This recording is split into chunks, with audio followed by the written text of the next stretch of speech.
ইসলাম আমর বিল মারুফ নাহি আনিল মুনকারকে নানাভাবে গুরুত্ব দিয়েছে এবং এই গুরুত্ব বোঝানোর জন্যে এমনকি কোনো কোনো আয়াতে ঈমানের আগেও আমর বিল মারুফ নাহি আনিল মুনকারের কথা বলেছে। যে আয়াতটা একটু আগে আপনাদের সামনে আমি পেশ করলাম, আল্লাহ তাআলা বলছেন, কুনতুম খায়রা উম্মাতিন উখরিজাত লিন-নাস তা'মুরুনা বিল মারুফ ওয়া তানহাউনা আনিল মুনকার ওয়া তু'মিনুনা বিল্লাহ। এখানে ঈমানের কথা কিন্তু আমর বিল মারুফ নাহি আনিল মুনকারের পরে বলা হয়েছে। তোমরা উত্তম জাতি, যাদেরকে আল্লাহ তাআলা মানুষের কল্যাণের জন্য সৃষ্টি করেছেন, তোমাদের প্রধানতম কাজ হচ্ছে সৎ কাজের আদেশ দেওয়া এবং অসৎ কাজ থেকে নিষেধ করা আর আল্লাহর প্রতি ঈমান পোষণ করা। তাহলে আমর বিল মারুফ নাহি আনিল মুনকারের গুরুত্ব বোঝানোর জন্য এমনকি ঈমানের আগেও আল্লাহ তাআলা সেটাকে উল্লেখ করেছেন। কারণ নিস্তেজ ঈমানদার ব্যক্তিরা যারা তাদের ঈমান নিয়ে ঘরে বসে থাকে এবং সমাজের কোনো ধরনের মুনকারাতের মোকাবেলা করতে তারা ভয় পায়, তখন এই ঈমান আর কোনো কাজে আসে না। সেটি বোঝানোর জন্য আল্লাহ তাআলা এখানে এটাই বলেছেন যে ঈমান তাজা থাকবে, ঈমান সবচেয়ে পাওয়ারফুল থাকবে যদি ঈমানের সাথে এবং ঈমানের অগ্রভাগে আমর বিল মারুফ আর নাহি আনিল মুনকারের কাজ করা হয়। আমর বিল মারুফ নাহি আনিল মুনকার ছাড়া ঈমানটা বড়ই নিস্তেজ হয়ে যাবে। তখন এটা আর পৃথিবীবাসীকে আলোকিত করবে না এবং তাদেরকে এই সমাজের মধ্যে যত অন্যায়, রাহাজানি, দুর্নীতি আছে সেগুলো থেকে রক্ষা করবে না। আমরা আরও দেখি যে আল্লাহ তাআলা অন্য অন্য আয়াতের মধ্যেও মোমেনদের বৈশিষ্ট্য হিসাবে আমর বিল মারুফ নাহি আনিল মুনকারের কথা উল্লেখ করেছেন। ওয়াল মুমিনুনা ওয়াল মুমিনাতু বা'দুহুম আউলিয়াউ বা'দ ইয়া'মুরুনা বিল মারুফ ওয়া ইয়ানহাউনা আনিল মুনকার ওয়া ইউকিমুনাস সালাতা ওয়া ইউতুনাজ যাকাহ। মোমেন নর নারী তারা একে অপরের বন্ধু, তারা একে অপরের কাছের মানুষ, বন্ধু।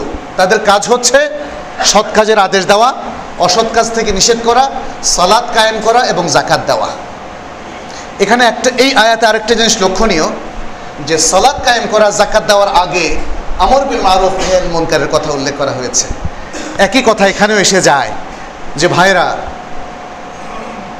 মুসলিম ভাই বোনেরা, আমাদের সালাত এবং যাকাত খুব বেশি সমাজকে কাজ দেবে না যদি এই সমাজের মধ্যে আমর বিল মারুফ নাহি আনিল মুনকারের কাজটা ঠিকমতো প্রতিষ্ঠিত না হয়।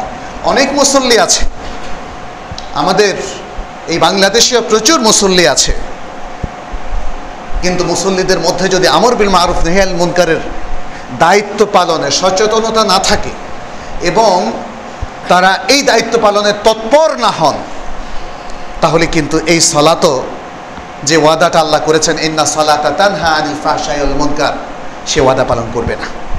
এই সালাতটা সেই বেনিফিটটা দেবে না যেই বেনিফিটটা দেওয়ার ওয়াদা আল্লাহ তাআলা করেছেন।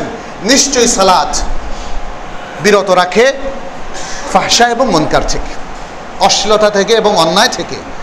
আজকাল দেখা যায় সালাত পড়ুয়া প্রচুর মানুষ দুর্নীতিতে আকণ্ঠ নিমজ্জিত।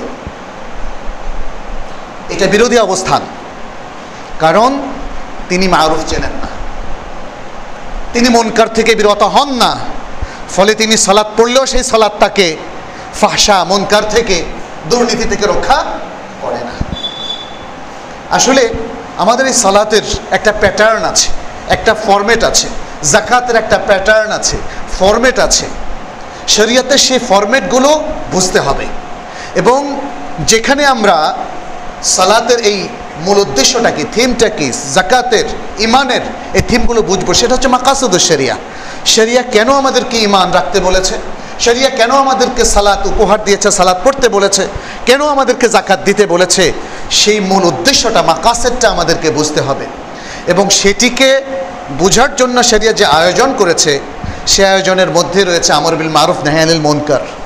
ফলে সালাত ইটসেলফ এ মারুফ, যাকাত আদায় করা ইটসেলফ এ মারুফ। তাহলে আপনি সালাত পড়ার নির্দেশ দেওয়াটা, এটা আমর বিল মারুফের অন্তর্ভুক্ত। যাকাত আদায় করতে নির্দেশ দেওয়া এবং তার জন্য একটা সুন্দর ম্যানেজমেন্ট তৈরি করা এই মুসলিম সমাজে, যাতে মানুষ যারা দেওয়ার চিন্তা করেনি তারাও আপনার ম্যানেজমেন্ট দেখে দেওয়ার চিন্তা করবে। আজকে এই এই প্রস্তুতিগুলো খুব কম। আজকে আমরা লক্ষ্য করছি আমাদের সমাজে আলহামদুলিল্লাহ বেশ কিছু মুসলিম দিন দরদি লোকজন রয়েছেন যারা মারুফ কাজগুলোকে আমাদের সামনে তুলে ধরেন, ফলে আমরা উজ্জীবিত হই। কীরকম? কোরবানির সময় প্রত্যেকে আমরা নিজের কোরবানির কথা চিন্তা করি, তাই না?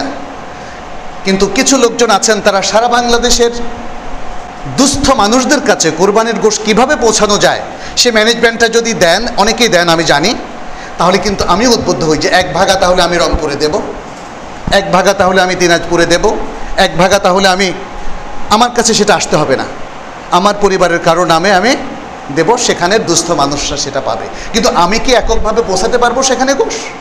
এটা একটা সুন্দর মারুফ। তাহলে কোরবানির এই মহান ইবাদতের মধ্যে সবাইকে যাতে সামিল করা যায়, কোরবানির ইবাদতের ক্ষেত্রে এমনকি আমি আমার নামে না দিয়ে সেখানকার কোনো মানুষের নামেও দিতে পারি, সেখানকার কিছু পরিবারকে অন্তর্ভুক্ত করতে পারে যদি আমার সামর্থ্য থাকে। এগুলো মারুফ। মারুফের এই ম্যানেজমেন্টটা দেওয়া দরকার আমাদের। ঠিক তেমনি যখন রমাদান মাস আসে, ইফতার বিতরণ, অনেক ফ্যামিলি আছে যাদের প্রতিদিনকার ইফতার নেই, সে ইফতার বিতরণে যদি সুন্দর একটা ব্যবস্থাপনা দেয়া যায় তাহলে হয়তো আমি চিন্তা করব, ঠিক আছে আমি 5টা ফ্যামিলির ইফতার দেব কুমিল্লায়, 10টা ফ্যামিলিরও ইফতার দেব আমি বরিশালে, তাই না? এই ম্যানেজমেন্টগুলো তৈরি করতে হয়। জাকাতের ব্যাপারে ঠিক একই অবস্থা। জাকাত সম্পর্কে দেখা যাচ্ছে যে মানুষ জানেই না। মদিনায় আমরা একবার বের হলাম, আমাদের বাংলাদেশি যে কমিউনিটি সেখানে ছিল, ব্যবসায়ী, যে তারা জাকাত সম্পর্কে কতটা ওয়াকিফাল এবং কতটা জাকাত দেন। তখন আমরা দেখলাম যে অনেকেই বলছেন জাকাত তো আমরা দিয়ে দিচ্ছি, এবং সৌদি সরকার আমাদের এই ব্যবসা বাণিজ্যের মাধ্যমে জাকাতটা নিয়ে নিচ্ছেন। তো আমরা জিজ্ঞেস করলাম কত টাকা জাকাত দিচ্ছেন? বললেন 700 রিয়াল। তা আপনার এখানে 1-2 মিলিয়ন 5 মিলিয়নের এত বড় ব্যবসায় মাত্র 700 রিয়াল জাকাত? বলছে হ্যাঁ সরকার তো তাই নিচ্ছে, তো আমরা তো জাকাত আদায় হয়ে যাচ্ছে। আসলে সরকার তার জাকাত তহবিলে আপনার ব্যবসা থেকে ছোট্ট একটা ফি নিচ্ছে মাত্র, এটা আপনি জাকাত শো করতে পারেন, অসুবিধা নেই। কিন্তু আপনার হোল ব্যবসা বাণিজ্যের জাকাত কি 700 রিয়াল?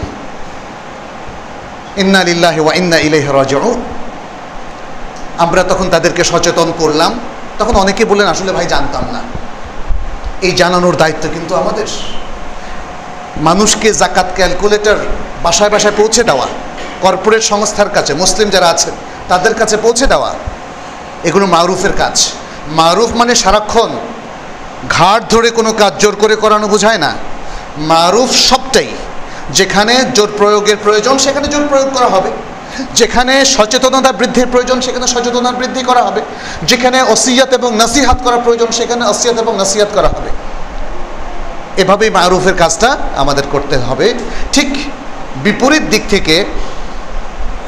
বিপরীত দিক থেকে আমাদের মুনকারের কাজটাও সেভাবে চিহ্নিত করতে হবে এবং মুনকার থেকে নিজেকে সবার আগে সরিয়ে আনতে হবে, এবং তারপরে নিজের কাছের মানুষদেরকে, এবং তারপরে নিজের অধীনস্থ মানুষদেরকে, এবং সমাজকে, এবং রাষ্ট্রের অন্যান্য ব্যক্তিদেরকে। আল্লাহ তাআলা আরেকটি আয়াতে বলছেন ওয়াল মুমিনুনা ওয়াল মুমিনাতু বা'দুহুম আউলিয়াউ বা'দ ইয়া'মুরুনা বিল মা'রুফ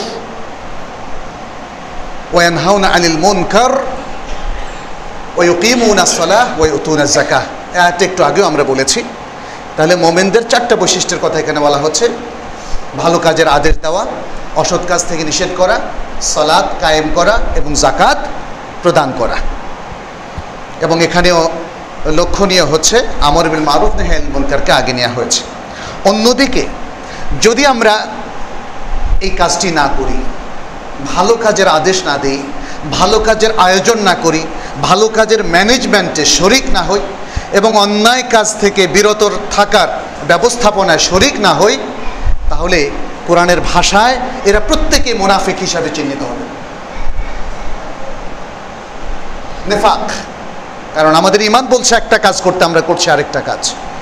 আল্লাহ তাআলা বলছেন ওয়াল মুনাফিকুনা ওয়াল মুনাফিকাতু বা'দুহুম মিন বা'দ ইয়া'মুরুনা বিল মুনকার ওয়া ইয়ানহাউনা আনিল মা'রুফ। মুনাফিক নর নারী এরা একে অপরের বন্ধু, কাছের মানুষ, এদের মধ্যে ক্লোজ ফ্রেন্ডশিপ আছে। এরা অন্যায় কাজের নির্দেশ দেয় আর সৎ কাজ থেকে নিষেধ করে।